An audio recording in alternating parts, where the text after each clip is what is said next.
Welcome to the Unzip Mind podcast. My name is Nick Smith. I'm here with Dylan Jessen, Greg Minikis, and Bria Chance-Strawn. Welcome, Bria. Thank you. Our first guest. Number one. Yeah. Wow, what an honor. No pressure. Numero no uno. pressure. Yep. Number one. We were a pretty low pressure podcast. Yeah. I'd say. Good. So just, I guess, start off and tell us a little bit about yourself. Sure. Some of your kind of little backstory. Sure. Yeah. So I am a licensed mental health therapist. So what that means is I have my master's degree in marriage and family therapy, but it allows me to provide therapy to anybody. So individuals, couples, families, group therapy. Currently, I am working in a community mental health practice called CMAR that's based in Washington. So they have all kinds of different services that they provide Just in throughout Washington? Just in Washington, Washington? yeah. Mm. It's like the main mental health clinic in Vancouver, right? One of the primary ones. Well, there's many. They have many clinics. They have a few behavioral health clinics. And when I was working in office pre-pandemic, I was actually housed. My office was in one of their medical clinics. So I was the one of two mental health therapists housed in the medical clinic. Okay. But now, since the pandemic has happened, I am only working remote. So I only see folks, from home via Zoom or phone. That's a big difference. It's a big difference. Yeah. We will probably get to that because I didn't Yeah. realize that you saw all your clients remotely. All of so them. that's a big change from where you For sure. initially started. For sure. Yeah. I would definitely like to come back to that topic Yeah. later on in our conversation. I'm just gonna surreptitiously slide my phone out where I have the Oh, questions there you go. written. No problem. No problem. Yeah. I'm just gonna be on Facebook. So That's for- totally fine. Yeah, exactly. Yeah. And I have, obviously done things before my current job, but that's Yeah. like where I'm at right Yeah. now. Yeah. Yeah. Well, and you brought up a wonderful topic when we were setting up everything, and you wanted to bring up authenticity. Right. And I think that's wonderful because we happen to talk about that a lot, especially like in just in our group, and then also just like within our jobs and our roles, working within mental health and being our authentic selves.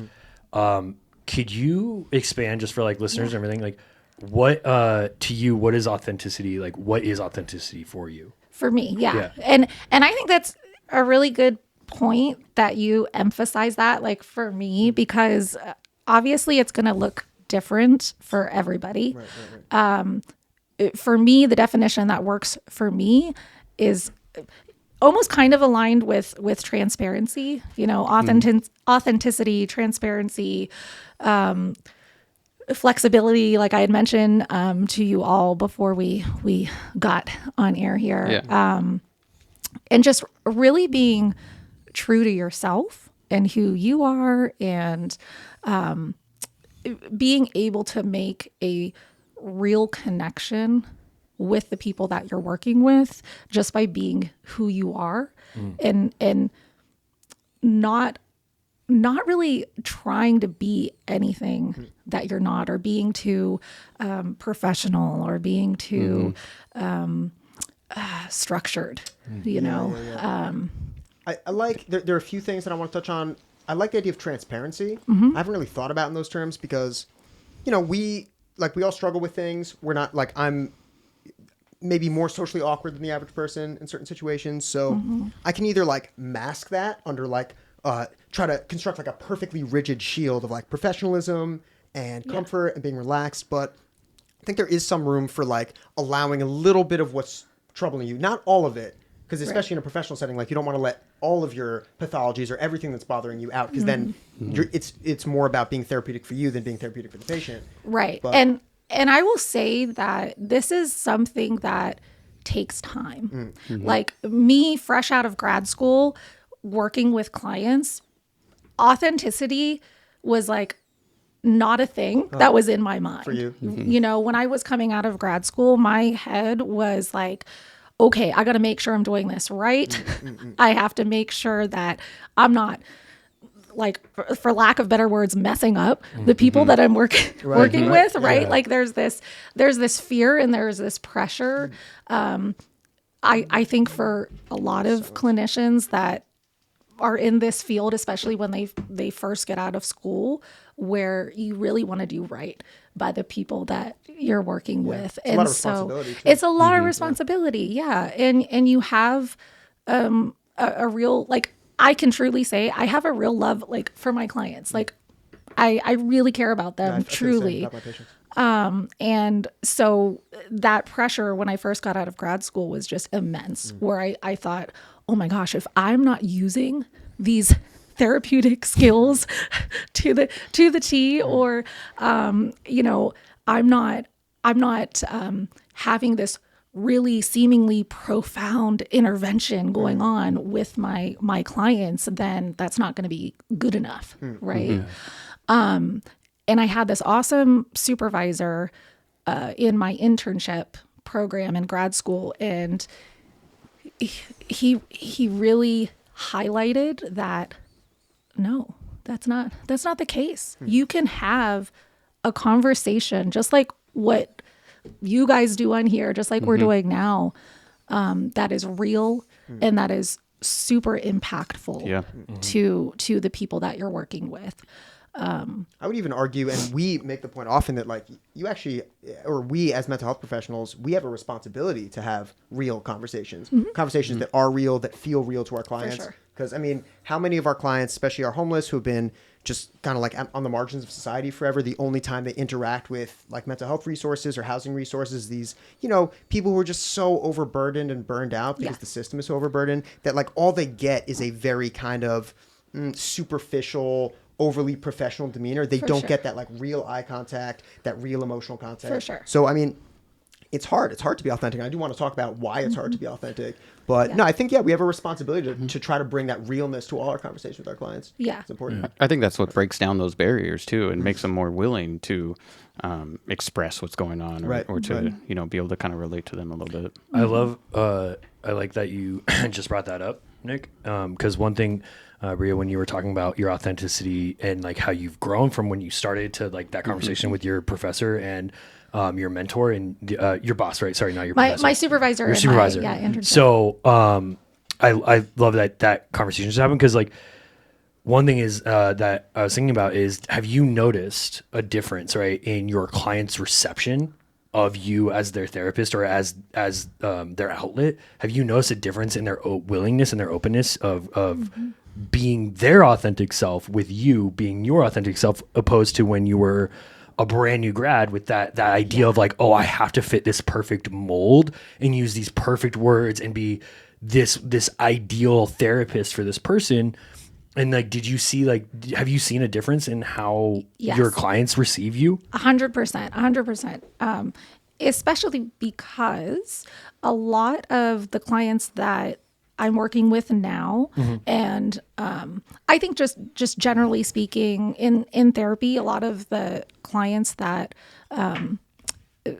clinicians will work with are folks that have had trauma in their life. So for someone that has experienced trauma, they're automatically going to have their walls up. Yeah. They're automatically going to be really looking for the lack of authenticity there, right? Because that equates lack of safety for 100%. Them.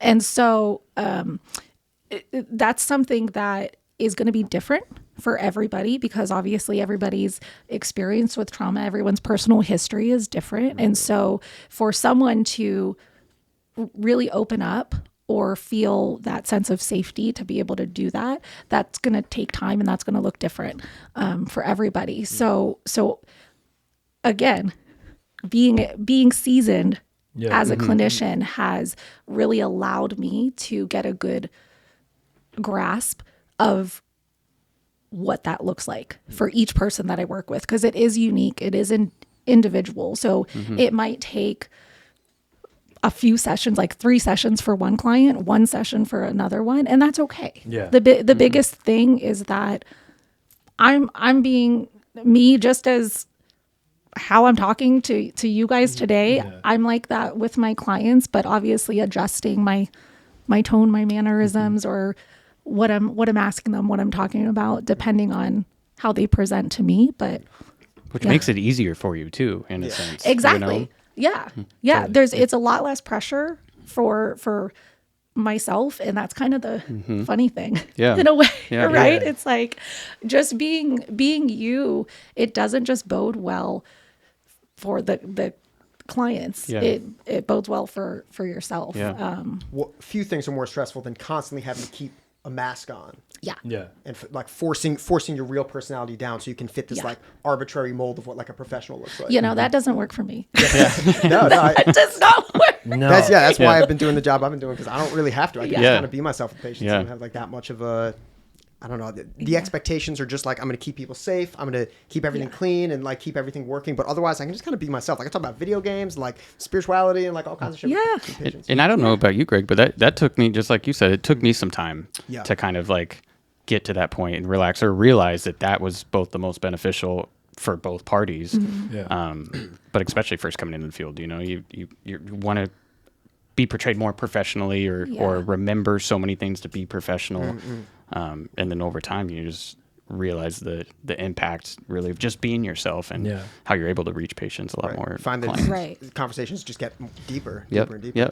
Right. It's more impactful. And like Bria was saying, I think too, it's like part of it is also this like ideal that's pushed, or like what you're learning. Like think about like when you're in training, or when you're like hearing about a job, or when you're like you have this like ideal that you have to fit this like mold or this role, and you're like, oh, I'm not there for myself, I'm there for the people, I'm doing this job and I need to make sure that this is taken care of. So you have this ideal that you have to fit, but then when you're actually in it and like you're actually doing the work, it's made more obvious that like to be your true self, you get way more out of it, or the people you're working with get way more out of it than when you're trying to be this like perfect clinical wall using these clinical terms and this clinical language, and that you then have to further explain, and it's just like this redundancy, and it's just another clinical person that they've seen in their life who it's like you could write me off the instant I walk out of the store. Right and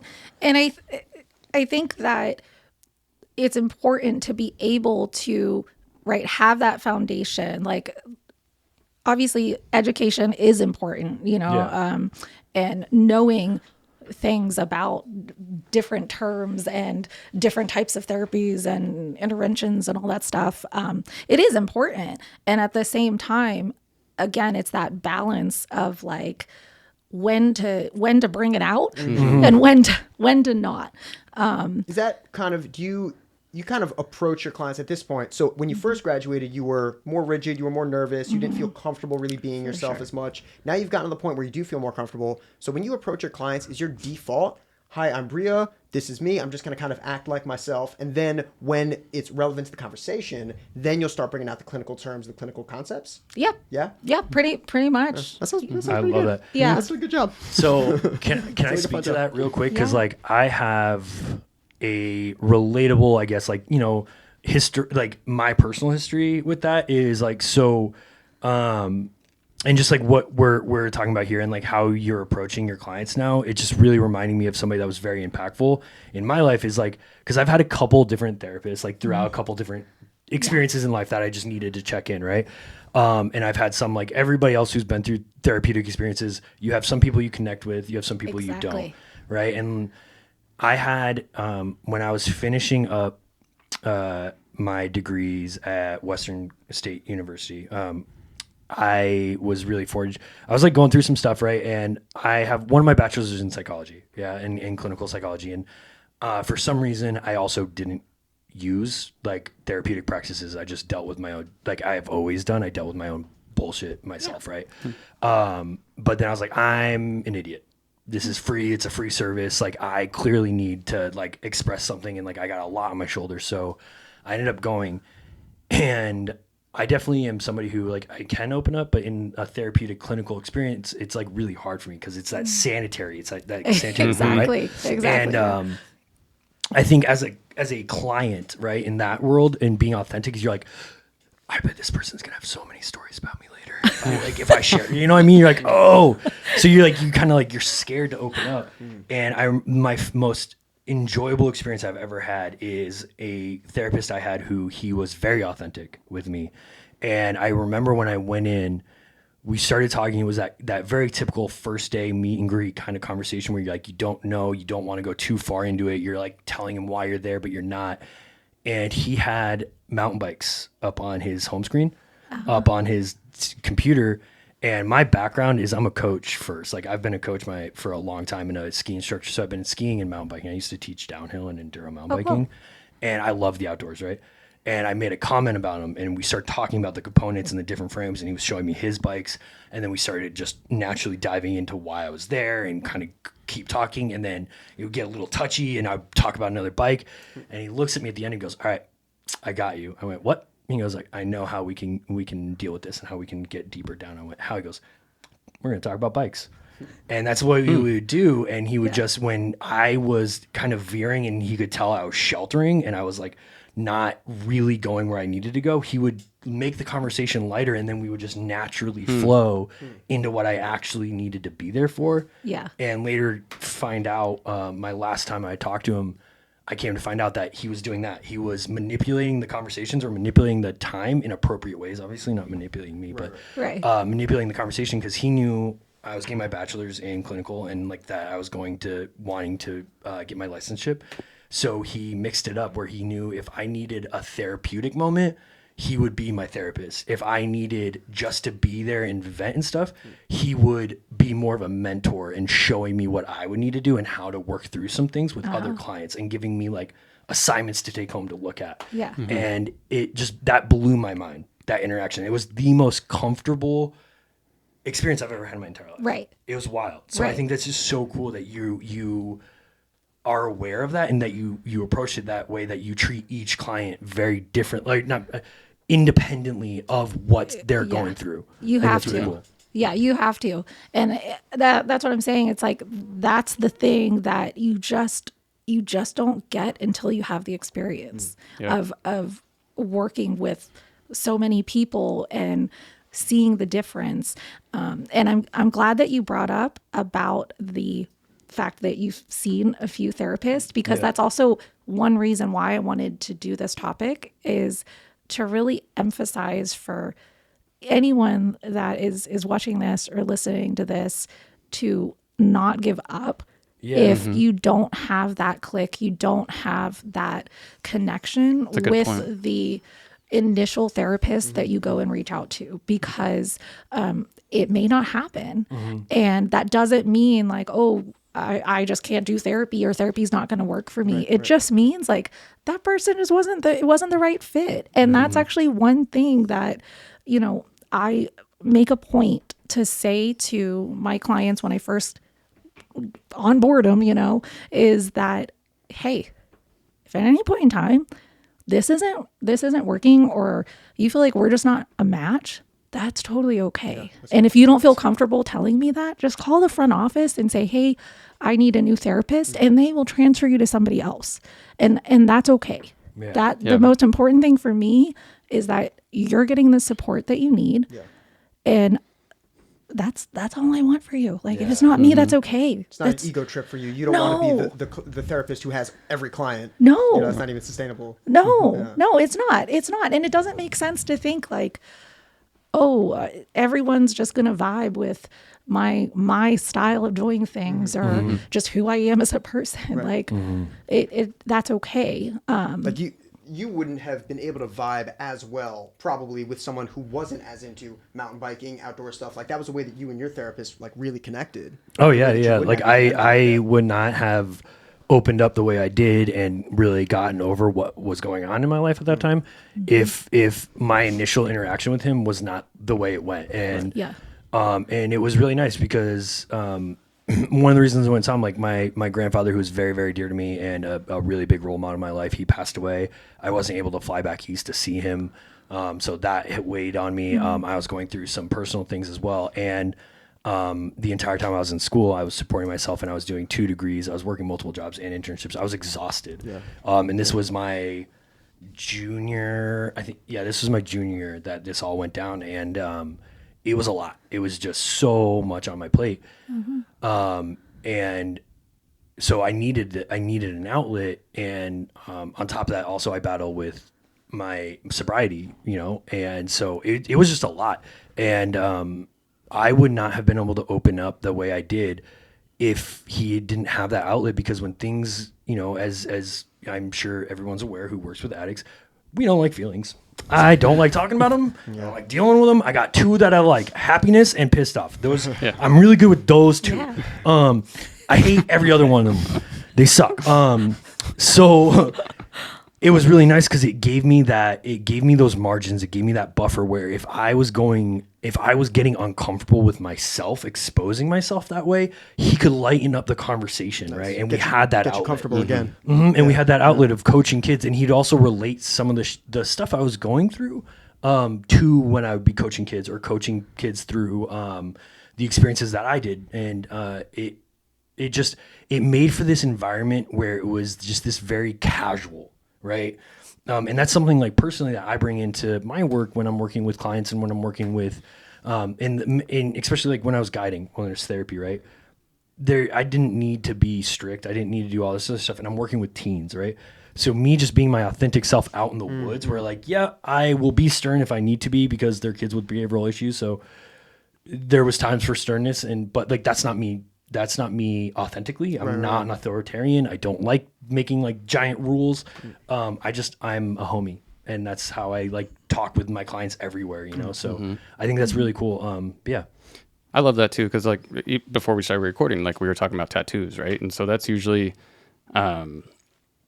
where we work, that's kind of that door is opened a lot for me with that connection. Cause I'll first meet a patient. The first thing they'll comment on is tattoos, and for me, it's like kind of my story. And so I'll kind of, explain a little bit of that or, then a lot of times they'll show me their tattoos or their ideas. And then that just kind of opens the door for, that conversation, And so I think it's and I do that a lot at work is like trying to find that relatable aspect, more so for them. So their barriers can get down a little bit so that they can, trust a little bit, and build a little bit of rapport.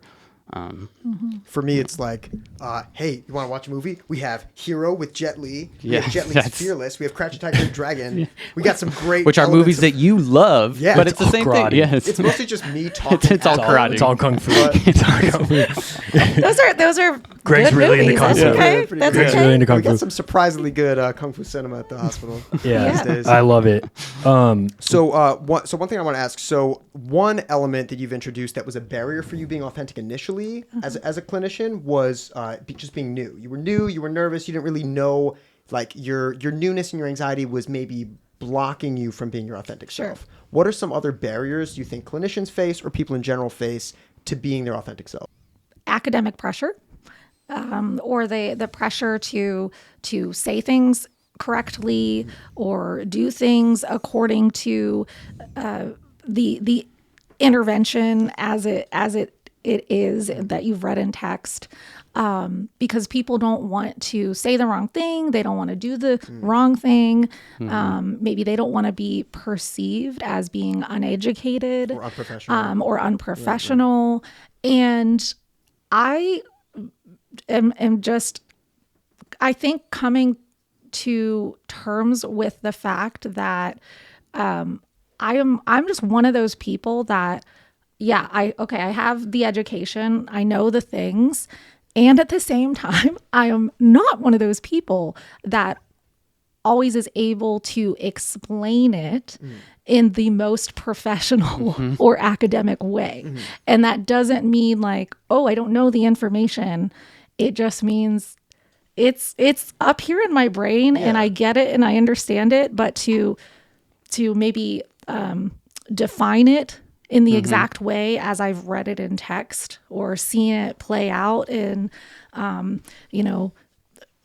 role plays in school or whatever. It's not exactly that way, and that's okay. I think that is okay. And professors need to be able to explain things in like the most precise and professional way, but like as a clinician, I would think that it's not as important as people might think. And here's the thing is that your clients that you're working with, the most important thing for them is that they feel like they have a safe place to be and to share these really personal, private things, a lot of times that they've never shared with anybody ever before. Like Safe and comfortable. Exactly. So whether or not you are describing this model or whatever in the exact precise way that you learned it, that doesn't matter as long as you're getting the basic information correct, right? That's what matters. And as long as, again, you're being transparent and you're being real about your presentation of that information. Like we're wired for connection, right? So at the end of the day, if someone trusts you, that's what matters. Right.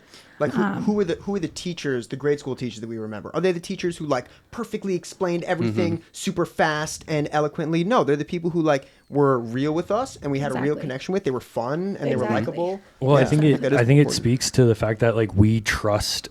We almost trust imperfection more than we trust perfection. We tend to trust people who are more like us. Because I just remember this one statistic, I guess, that we learned about where it's in our social psych stuff is like that JFK, right, was seen initially when he was in his initial presidency was seen as too perfect, and his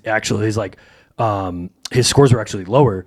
And then when he made it, I can't remember what mistake it was, but he made a mistake and he was seen as infallible. Like he was seen as like almost infallible and like too perfect, where then he made the mistake and his likings actually went way up because he seemed more humanized. And it's like, and I think that's where the clinicians that I've seen personally that have more, I guess, struggles, I guess, with connection, or that have more people who have a harder time connecting with them, is the ones that stay too clinical and like they're too up here. Where I don't know. I feel like a lot of people have a struggle with saying I don't know. Like, well, let's figure it out. Like I don't know the answer yet, but let's discover this together. I think a lot of people have a really hard time exposing what they don't know. Like I think that's really like a hard thing to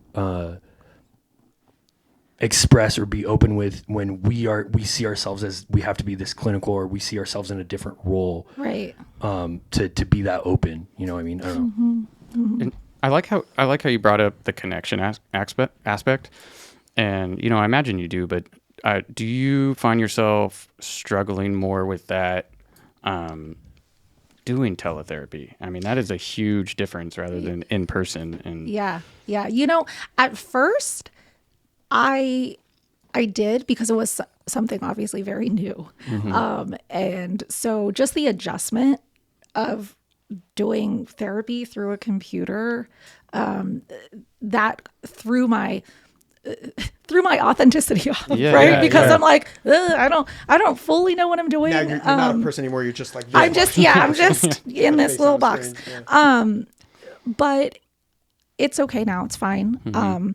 And I laugh with my clients about things now. Actually, this wasn't through the computer, but this was via phone session where I was like doing a mindfulness grounding exercise with a client, and then like for some reason my phone just like cut off, and I was like, so I called my client back and we had a little laugh about that, and she was like, oh well, I just thought that was an abrupt ending. Like, didn't even say goodbye. It sure was. So now it's okay, and I think I call it out again when I'm first meeting a client. I'm like, hey, look, I realize this is a different way of doing therapy than maybe you've done in the past. And I'm just going to call it out right now. And there are some clinicians that I work with that are seeing some clients in person. So I give them that option too. If it's like, this is something that's absolutely not going to work for me, that's totally okay. But for a lot of clients, it actually is easier for them. And especially the clients that I work with that have a lot of barriers to getting therapy because of transportation or mobility issues, it actually works really well for them. So much better. Or folks that have really significant anxiety or really significant trauma, they can feel safer in their home environment. So it kind of goes both ways. Therapy waiting rooms can be a source of anxiety for people. Like, Sure. The times that I've been in therapy waiting rooms, I'm here for like depression, anxiety, whatever other mental health issues. But I know that there are people in the room who are seriously struggling, and I kind of feel for them that like they have to, they're sitting there. They know that no one knows what they're thinking, but they're still in that environment where they're just so vulnerable, just sitting there waiting for help. And so it is nice to like be freed from that option, or freed from like that necessity. Yeah. See, I didn't even think about it like that. I always thought, because I've always lived in like really small communities, I was always like, that person's now going to know I'm in therapy, because they're in the room. I know they're in therapy, and now I'm in the room, and we're together in this waiting room. And look at that, we're all wrong. So, That's reassuring. Yeah. So like that's like one thing that I always used to be like, that was like a hindrance for me, right? Is the judgment of others. Like when I would go, I was like, oh, now whoever's also in this waiting room is going to know that I have something going on, and they're going to know that I'm in therapy. What is their perception of me going to be when they see me either in class or walking down the street, or, you know what I mean? It's like, there's still, I think, that perception of therapy with some people, not with everybody. Cause I think, I don't know, Bria, if you've seen this, but with the younger crowd, the younger folks, and some other things, I think mental health awareness is growing, right? And I think it's more acceptable to be in therapy. Yeah. But I still think there's that group of people who are like, oh, you're fucked up. Excuse my language, but like you're messed up if you're in therapy. Yeah. And I don't, that's such an old archaic thought process that's just wrong, right? Because like you said, we are connective people. We are ingrained in us is a connection. Like we need connection. And I think that's what therapy is it gives you that free space, that area, that safe space, like you said, to really release something that our society at the moment isn't allowing you to release, because you're either seen as vulnerable, weak, or whatnot. You know what I mean? Right. Right. Or broken. Right. Right. Yeah. And this is why, again, it's so important as a clinician to really help facilitate that space for connection. Again, because this might be, you don't know, this might be that person's first time coming and reaching out for help. And so you don't want it to be a further traumatizing experience or a, where they shut that door. Exactly. Where they just permanently shut that door and then they're done for life. It could be their first time, or it could be their last straw. It could be like, I will see this one last therapist. I have I don't want to say so many, but I have a number of clients that have come to me and they're like, this is it. This is my last chance at trying to get some support, at trying to get some help. And if this doesn't work, then that's a lot of extra pressure too. It is. It really is. It's pressure, and at the same time, I'm like, okay, well, let's make sure we do this right then. Let's do it. Like, what do we need to make sure that you're being supported and that we can help you and not further hurt you. With those kind of clients, like, what do you see as like one of their main hindrances, or like what is the common factor? Like, have you seen a common factor with those kind of clients that is that last straw, like that isn't working for them and that they've come across? Yes. Honestly, I think it is that lack of authenticity. So human connection is such a huge factor in positive outcomes for therapy. Therapeutic alliance, right? Yeah.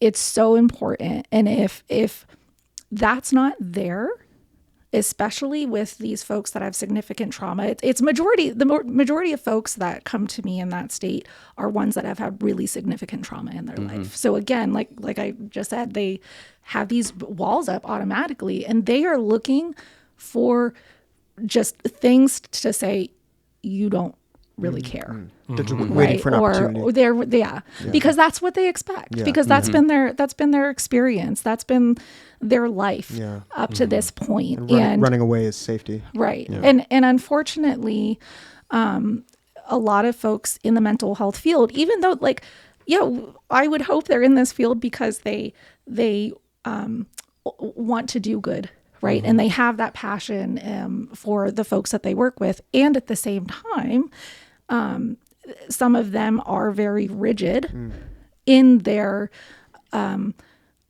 care or their treatment of their clients, so that, like, I don't know, they're not willing to maybe do the little extra thing, like go over their 45-minute session to make it the full hour, right? Like, so majority of my sessions are 45 minutes, but truth be told, these folks that are really struggling, I probably take it to the full hour. They need that extra 15 minutes. They need that extra 15 minutes.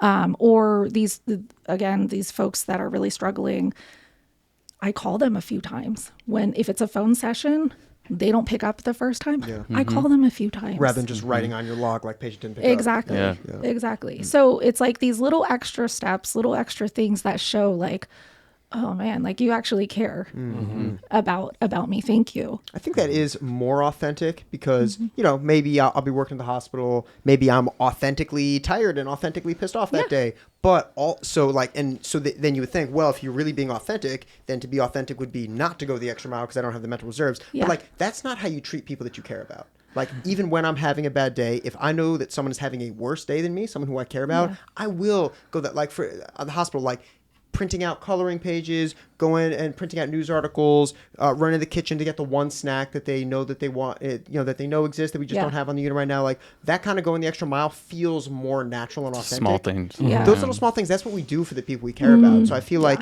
if you are truly being authentic as a clinician, obviously you got to know your limits, but also I think it really is important to, like, be there for your clients, like, in a way that goes beyond just the physical job, the literal job description, right? Like the letter of the job description. And the other thing is that I share personal pieces about me that are relevant to the client. I want to ask more about that, but please go on. Yeah. So one of the things is, so I have a dog. I told you guys I'm a dog lover. So I have a big 85-pound golden doodle. Okay. There you go.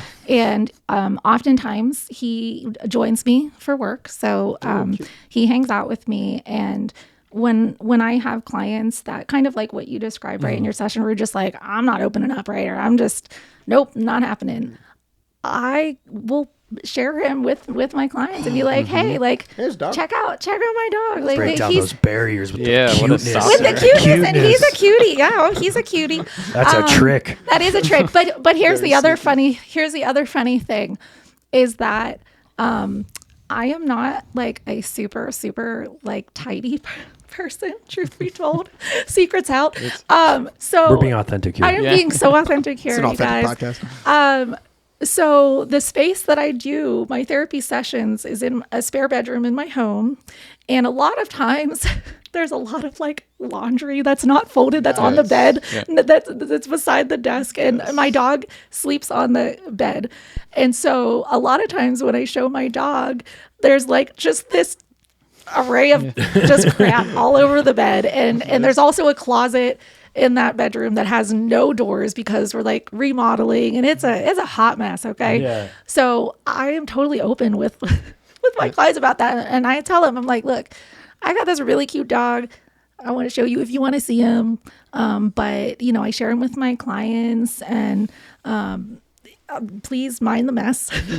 I was like, but this is me. Like, hey, look, you're not the only one that, has this stuff going on in their life. That is very authentic. But I love that. That's what, like, to go off kind of what Dylan mentioned earlier, is that's where I see is most impactful with the work that we do. It's very similar. It's like, even like substance abuse, obviously I don't talk about very specific things in my life with patients, but I will talk about some things I've gone through or just that kind of relatability, It's like I've had patients that were like detoxing off something, like, you have no idea what it's like. And I'm like, let me tell you, I do, you know, I really do. And that's what I've noticed really breaks those down. Like you said, kind of our faults, so to speak, but whatever humanizes us a little bit more. Yeah. So the dog is one thing. And the other thing is, like my own personal experiences, which you guys may not even know this. So I'm biracial myself. I'm half Thai.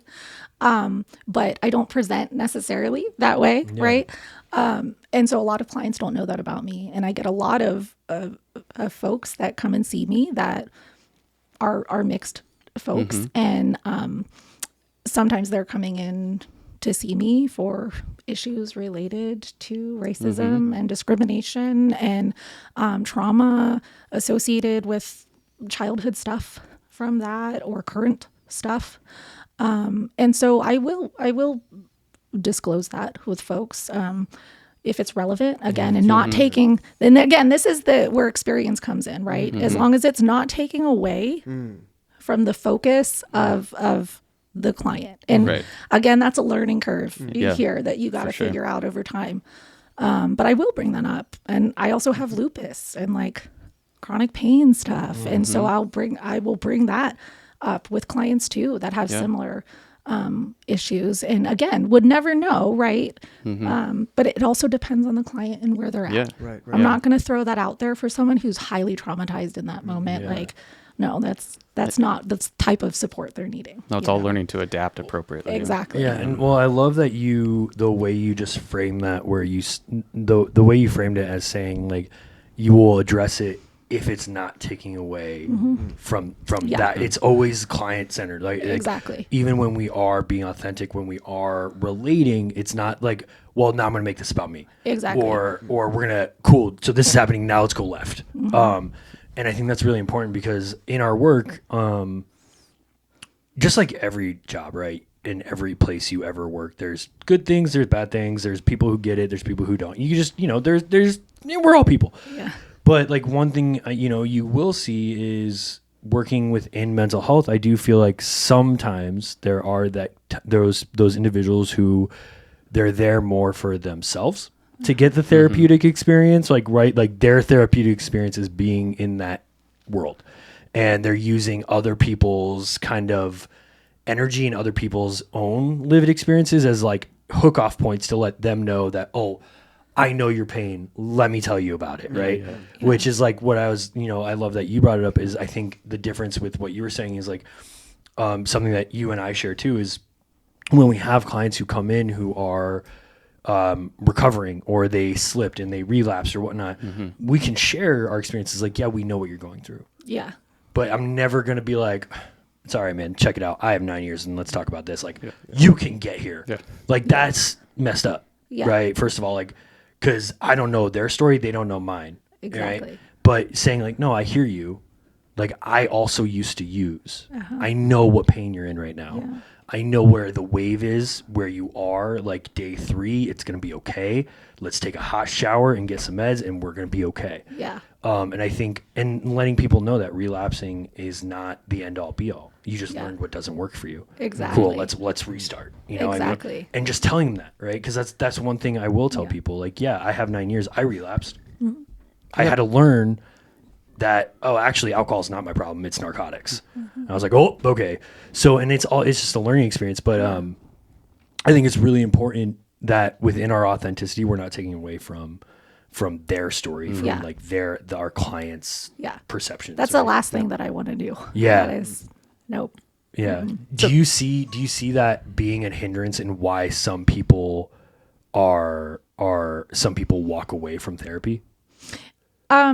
Yes, because I think it's the assumption that the therapist knows everything, right? It's that power dynamic that a clinician will be like, well, I'm the professional and this is what you need to do, kind of a thing, as opposed to meeting a client where they're at and just being there for them and hearing them and just saying like, I see you, I hear you, and not, oh, well, you messed up. This is what you should do, and then that won't happen. It's like, No.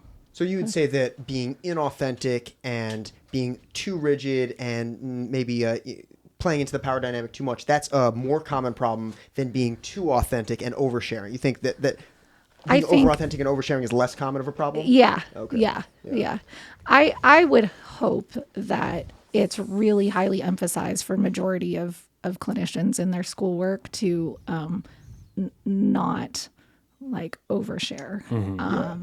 But again, therein is the balance thing right? Where I also think that it's something that is not necessarily supported in an academic environment. The idea of sharing some bit of you, some personal thing. It should be though, because I mean, from our experience, I've been working in inpatient mental health for about 7-8 years, and I've just seen such a clear difference between, especially the nurses, because like me, the techs, we're interacting with the patients all day. Most of us are pretty authentic, but like some of the nurses, they can stay behind the nurses station. They'll pass their meds, they'll ask their questions, but that's it. Like no other. So I've seen such a huge difference between the nurses who are like that, who just kind of stay behind the desk, just checking off their boxes, not really developing relationships with the patients, versus the nurses who are just so empathetic, so giving and fun, and like the outcomes, like we don't have codes on those units where those nurses are. Like we're just chilling all day because everybody's on the same page. As soon as somebody gets upset, as soon as a patient gets upset, there's 2 techs and 2 nurses that they both are really comfortable talking with. So any one of those people, and it makes a huge difference. So that's a shame. I haven't, like, I'll be starting my master's in the fall in social work, but I haven't been in an environment where I'm like learning about how to do therapy. So it's a little unfortunate to hear that kind of authenticity is like underemphasized. But well, I feel like it's from my experience with like where I was at school and stuff, because we did do some like mock counseling sessions, and we did some. I was fortunate enough to work with testing stuff. But I feel like it's the opposite. Like what you were saying is we're taught to literally not be like to not give any of ourselves like that. That's we're not here for us. They don't need to hear about us. It's about them. We want to hear about them. But like what you were saying, I feel like that creates this barrier where we're not a power dynamic. And Nick before when we started filming and when we were just kind of talking and shooting around ideas and stuff, Nick brought up a really good point that I think really reads to this moment, is that do you feel like some patients or some of our clients, when we're trying to be authentic, or not trying to be, but when we're being authentic, do you think sometimes that could hurt some patients, where some patients see, or I guess, hold on, I'm not wording correctly. Let me back up. Do you think some clients have an issue being able to see a clinician as an actual, like as a person who has trauma, has their own trauma, and can acknowledge, because like, I guess so these past couple years, we've all had, it's a very unique moment where I guess in our lifetime, right? Our parents had the Great Depression. Our parents had the Great Depression, which was a shared experience, but not globally, but there was a shared experience. And there's been a few moments in history where there was a global shared experience of trauma. We are in I don't want to call it fortunate, unique. We're in a unique time where for these past couple of years, not just a year or a moment, but these past couple of years, we've had this global shared experience of trauma. Shared trauma, Yeah. And on top of the pandemic, but then we also had our Black Lives Matters movement. We had the protests. We've had Syria. There's wars, battles, and every country is dealing with something. Do you think in this moment too, especially where we have all this trauma and our clients are coming to us with all this trauma, either from being displacement or racism, or you just name it, just throw a dart and name it. Do you think we're finding this issue where people are having a hard time seeing a clinician who also has their own trauma and their own battles they're dealing with personally, because we're people?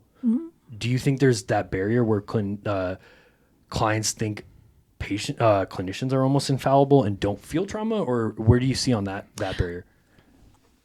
I'm sure that there are some folks that think that. I mean, I can think of some clients as you're saying this that maybe have made or alluded to that to some degree. And I mean, I think that is just normal, because again, we're talking about folks that have had significant trauma. And so it's, again, generally those folks who have had significant trauma that find it difficult to see that other people could have also experienced or can understand or relate to their experience. But I did want to touch on what you were saying about the pandemic and that just like shared trauma. Yeah. Let me tell you all, that was it's been a wild ride, because I was working as a therapist from the time the pandemic started. And then the pandemic hit, and from that point on, I've been only doing the virtual thing. And that was a conversation that all of us clinicians in my agency had of like, how the heck do we navigate this with our clients when we ourselves are going through this super traumatizing experience? Right. We don't know what to expect. We don't know what to do. And again, that's when transparency was so important, and just being authentic and telling or sharing that with the client of like, yeah, this is super tough. I feel like that kind of transparency, that almost like inoculates you from being seen as unprofessional, because if you can be transparent about your struggles while also very clearly establishing and maintaining therapeutic boundaries, that makes you seem professional as hell. That's like the most professional thing. It's like, Well look said. at me. Not Well only am I human, but I'm also going to be very professional and I'm going to help you. Exactly. I think That's the balance. Yeah, exactly. yeah. That's the balance that I'm saying. Like, you just don't figure out until you've had all of these experiences. Yeah, you need that experience. But yeah, it's really challenging, and you're going to make mistakes as a clinician, as a new clinician. I know you guys in school, like just be okay with like making mistakes and owning that. If you do in session, something comes up, just owning that, right? Just like you were saying, like admit, like, you know what, I'm sorry, like I said that, or I've done that. Like, or I'm sorry, I don't know. I don't like the way I just phrased that. Like, I'm saying, like, you know what? I'm sorry, I don't like the way I just phrased that. And like, again, that admission, while still being calm, composed, maintaining the therapeutic boundaries, that makes you seem so professional. Exactly. Like, look at me, That like transparency. I'm being transparent. I'm admitting mistakes. Like, that's great. Yeah. And like, the perception that you have to be perfect and buttoned up, that needs to be discarded, because we need therapists now more than ever. We're in this politically fractured, socially isolated world. Everybody's on screens all the time. Like, we need therapists to raise, like, not just the next generation, but like to raise all of us out of this funk that we're in into a healthy, socially connected kind of culture. And so we need good therapists. We need therapists to be authentic. So and burnout just crushes that authenticity, which is what I thought of when you were talking about the nurses who just hand meds and don't have that interaction.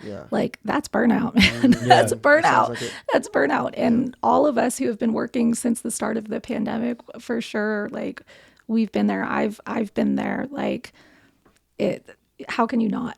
How can you not? No, when you're being authentic too, do you feel like when you're allowed that authenticity, when you're allowed to be yourself with your clients, when you have those good client to clinician relationships where you're free to really express yourself, do you feel that rejuvenates you more and like is more of a resistance to that buffer? So essentially allowing yourself that authenticity saves you from that burnout. Yes. Yeah. Yes, it does, but it's not going to completely prevent a burnout situation, but it definitely helps for you to not put that pressure on yourself, and for you to just have that connection with your clients and feel like you're really making a difference. And we're going to let you go fairly soon, but can you talk briefly, there are a couple topics I want to bring up. Can you talk briefly about the relationship between self-care and your ability to be authentic and to prevent burnout as a clinician? Oh, that's a heavy topic. That's a heavy topic. Is that a little too deep? That is a heavy one. So I will just be totally transparent and say I am crap at self-care. I'm with you there. I am Yes. I am awful at self-care. And I definitely promote it with my clients. Yeah, I want them to be able to have that self-care. And I would say that if I was better at self-care, I think it would definitely help me to not get to that burnout point. And I think, I'm getting there. I'm slowly kind of really making it a point to take time for that. It takes time to build routines. It does. It takes time, and life is always changing, and it's hard to push yourself to do the things that are going to help you when you're just like super exhausted. Yeah. And the idea of resting or just doing something that's easily accessible and enjoyable is just so tempting, like TV or snacks or whatever. Video games. Exactly. Love them. Exactly. Do you find that to be a paradox in our field? What? Where because I heard you, I push it. I heard you say I push my clients for self-care. I do. But I do. But you self-acclaimed. Yeah. Bad self-care. So do you feel like that's a paradox? Because like I sure personally, I know a lot of commonality. He has wonderful self-care. It's amazing. For you. It's amazing. Trust me. This boy takes it. Yes. I will say these ends of the table. Nah, horrible self-care. I would say horrible. Horrible self-care. Yeah. So, but that being said, like I know a lot of people in our field, we promote self-care. We promote you to go do these things. And like I was saying earlier too, when I found I was like, oh, why am I not using these things that are available to me, free sessions? Like I literally, with my school, there was not it used to be like 6 free sessions, right? Then they opened it up, like, especially me being a psych student, free, unlimited. I had access to a therapist on my campus, right? Yeah. I didn't use it for a long time till finally I did. But do you find that a paradox in our field is that we promote all these things of self-care, talk to somebody, do all this, but yet we are the last to do it. Yes. That's the funny thing about working in mental health or just, caretaker positions. That's like the running joke. That was kind of the running joke even when I was in grad school, like, oh, cool, like self-care. Yeah. And we don't have time to do it, or we're too exhausted, or et cetera, et cetera. Right. Or we don't have the opportunity, kind of built in for that or whatever. So yes, it's super common. And I am also transparent with my clients about my difficulty with my own self-care, because it's the truth. Yeah. And I'm not going to present to them like, hey, I do it. Like, just do it. Like, I'm very clear with them. I'm like, look, this is hard. And I'm not going to sit here and be like, just do it. You got this. Right. I present like, hey, here are the things that I know will help you. And I know they're really hard. And, just try your best. Like for some of my clients, I've done the thing of like, hey, like just make it a goal to just put your shoes on every day. At a certain time of day, pick a time, just make that goal, put your shoes on, see what happens. That's cool. If it takes you somewhere, cool. If it doesn't, then maybe tomorrow. That's so cool. Like that first accomplishment. Exactly. Like just see what happens. Yep. I think some people don't realize like how small something can be, that can be significant, like that small, putting your shoes on in the morning. Yeah. And I've done that. Making your bed. Making your bed. Yeah. A lot of these things I recommend for my client are things that I've done and that work for me. Way cool. But that doesn't mean that I don't still struggle to do it. Right. Yeah. 100%. But I think being a little transparent about the struggles, again, as we keep coming back to, just makes you more credible. Yeah. And it makes like the advice that you're giving more relatable, because you're like, look, yoga is hard. I often don't have the discipline to do it, but I'm telling you, when I do it, my psoas and my hip flexors and my hip flexors and my IT bands are always so tight. But if I just take 15 minutes to do it, like I feel better and I sleep better. Yeah. All day long. I'll tell them, and I'll preface that, but I need to do it because I spent 10 hours playing Witcher 3, the night before, so I really need to do it today. So yeah, being transparent about that vulnerability, I think really helps. Yeah. I agree with that. Yeah. Absolutely. Yep. Now, I don't know what Nick's doing over there, but I did have one kind of vague question. Sure. Can you briefly discuss the role of mindfulness in your own approach to being authentic? Is there a connection there? Like mindfulness training, mindfulness practice?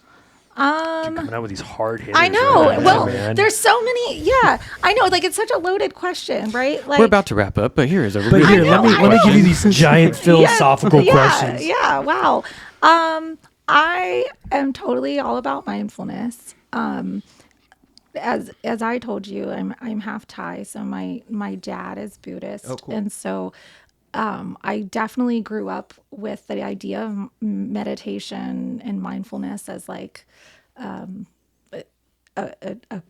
concept that this is not something that's new or foreign to me. Right. I think it is important. I also think that people's idea of what that looks like it can be very off-putting. Because they're like, oh, meditation, like that's hard. Gotta like, sit still for an hour. Yeah, I've got to sit there for an hour. Be in and my like, thoughts. Right. And it is hard. It is hard. And at the same time, again, like it's all about taking these little steps. And I'm actually talking with a lot of my clients right now about mindfulness in the form of just everyday activities, things you can do to be more mindful. Yeah. Things to be more mindful in everyday activities. Like, hey, when you're folding the laundry, like being present in that moment. Right. Using your five senses. Could be just folding laundry, right? Yeah. But you're just like recentering yourself. Like, what do you smell? What do you see? What do you feel? Like, just like that is mindfulness. And that is something that is easy, quote unquote, easy, for folks that have a really busy life, right? And they're like, I don't think that this is something I can do. That's okay. Like, let's just see what you can do. Like, let's see what's within your reality right now. And I mean, for mental health professionals too, I feel like that few things have allowed me to more easily access my authentic self than like mindfulness training. Because I don't know, was historically a pretty socially anxious person, like fidgety, spasmodic, like couldn't really control my mannerisms and my body language, my posture was all messed up all the time. So mindfulness training, yoga and stuff really helped me to like if I can just sit calmly across from someone and make eye contact, that's a huge victory. And just make steady eye contact, that's a huge victory for me. Now, I mean, I've been doing that for a little while now, but like that, I think that would be mindfulness training would be hugely helpful for mental health professionals in being there, because it's like when you take away the barriers of all these anxious thoughts or this rigid mask that you're trying to put on, once you take away all those barriers, I think it's easier for your authentic self to like flow through, and that's how you like make real connections with people, I would think. Yeah And everybody's at a different place in terms of what they can do, especially again for folks that have significant trauma. Right. They are. I think giving them that space too, and like understanding and not forcing everybody into the same box of mindfulness is really important. Bria, I'm just going to say it right now too, before, we'd love to have you on again to really dive more deeper into some of these conversations. Cause like, I don't know why we waited till the end of the episode to talk about these mind altering, delicious, juicy conversation pieces here. Because all of them are, and like what you were just saying too, like I would love to have you back on and revisit these conversations because what you're just saying like sings to my soul personally. Like that's how I found mindfulness. Like I am one of these people who cannot sit still. I think it's very clear if you know me for about 5 minutes how bad my ADHD is. Like, try to get me to sit. That's how I was punished as a kid, man. They figured it out. They're like, oh, sit still. That's the worst thing you can do. And yet, look at you. Dude. You're sitting here doing a podcast for an hour, you know? You boys got fidget rings. What's up? Yes. But I found my mindfulness in fly fishing and mountain biking, right? Like, that's how I meditate, is when I'm doing motion, right? Yeah. But that being said, before we dive deeper down in those holes, unfortunately for this episode, kind of we're at that time bar. But Bria, thank you so much for coming on. Thank you guys. Yeah, it was a lot of fun. Is there anything you'd love to say to the audience and to the crowd before we cut out?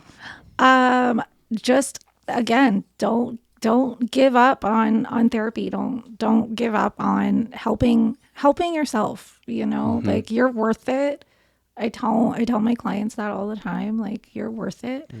So just take that chance. Try to trust the process as much as you can. And if it doesn't work the first time around with a therapist, like just just keep at it. And I know it's hard right now too with the pandemic, like availability of therapists. That's hard, but cost and everything too. But you're all worth it, and like don't give up on yourself. Exactly. Keep putting in that effort. Exactly. Yeah. Yep. So thank you again, thank Bria, you for coming thank on. you very much. And we appreciate you so much for sharing your ideas and your thoughts on being authentic with clientele in this very difficult role that you find yourself in. And again, thank you guys for listening. If you, again, for support, we accept donations on Venmo, and all of our links are on our website and in our social media. And from the words of Bria, you guys are worth it. So please. Oh, yeah. All right. Thanks, guys. Thank you.